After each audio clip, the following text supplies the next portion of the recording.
August den 8. 2023. Knals Reimer von Colonial Jano.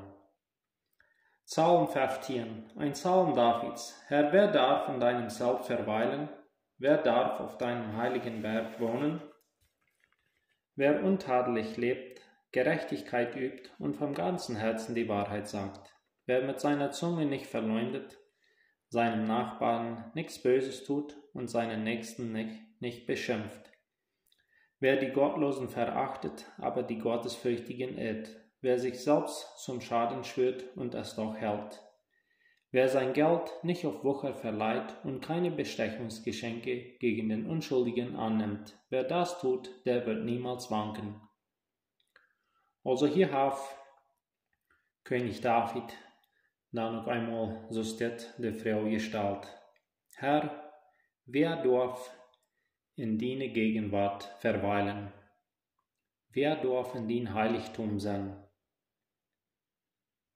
Als Kinder Gottes, dann merken wir vielleicht auf einmal in uns Leben, wir sind hier oder da kalt geworden, geistlich, wir sind von Gott weggekommen.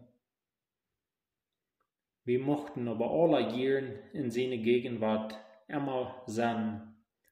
Und hier so fingen wir einmal artliche Antworten, wer du bei Gott in seine Gegenwart verweilen wird. Also einmal da wir das auch klar haben, dass Gott das keinem rücksteiten, wenn er aus dem Sünder lebt oder aus dem Gläubiger in Sinn gefallen ist. Gott wird nicht wegsteiten, wo der Mensch bosfertig ist. Aber dass wir können ständig in seine Gegenwart leben, dann braucht es, dass wir diese Eigenschaften in uns Leben haben. So ist hier Vers 2 dort sagt, doi wer du untadelig leben wird. Also erst uns Leben nicht hier und da nach Fehler Städten zu dudeln. Ja, ich denke, wir sollen alle Dinge, wo wir uns verbessern können und sollen. Aber ich denke, er redet hier von jemand, den du nicht ständig das Selbstgedenk nur zu wiesen hast. Der darf in Gott seine Gegenwart leben. Der wird durch Gerechtigkeit üben wird. Sind wir als Menschen immer gerecht? Nee, wir sind nicht. Aber der wird diese Gerechtigkeit üben wird. Also was ist Gerechtigkeit? Denken wir dann einmal ganz kurz an den Richter. Wenn jemand vor dem Richter ist, dann erwarten wir, dass der Richter das Urteil so sprechen wird, dass den Ganzen dort treffen wird, wofür er schuldig ist. Also dort ist Krieg, was gerecht ist. Also wenn wir mit unseren Nächsten gerecht verhandeln, wenn wir weiten, was am trifft, und dann ist unserem Ehepartner, unsere Kinder, unserem Nachbar oder der Regierung, wer immer das ist, dass wir immer wollen du nur sein, dass der Jans ja dort kriegen wird, was am trifft. Also dort ist Gerechtigkeit üben. Vom ganzen Herzen der Wahrheit sein. Also nicht Leines im Leben haben.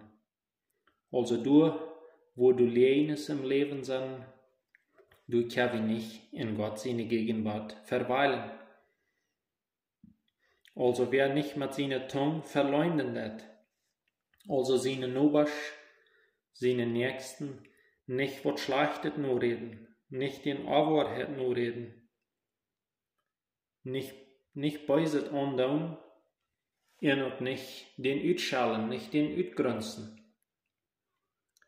Wer die Gottlose veracht, also was sagt uns das, so wie dann nur die gottlose Menschen verächtlich ankicken oder mündlich verachten, in jedem Fall nicht, sondern dass wir nicht Gemeinschaft mit der Gottlose pflegen, sondern mit der Gottesfürchtige, dass wer mit der Gottesfürchtige Gemeinschaft pflegt, der darf in Gott seine Gegenwart verweilen.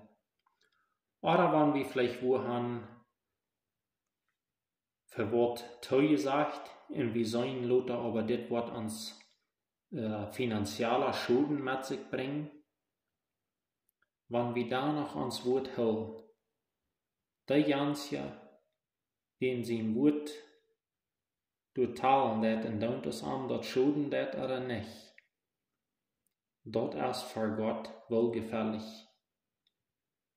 Wer nicht auf eine anschäckliche Weise mit sein Geld versucht, mehr Geld zu gewinnen, durch dem, dass er sehr hohe Zinsen anrechnen wird. Oder irgendwo Bestechung, also Bekleidung, Besitz annehmen wird. Jedem Anschuldiger. Das sind alles Söhne, was du in Gott seine Gegenwart verweilen darf.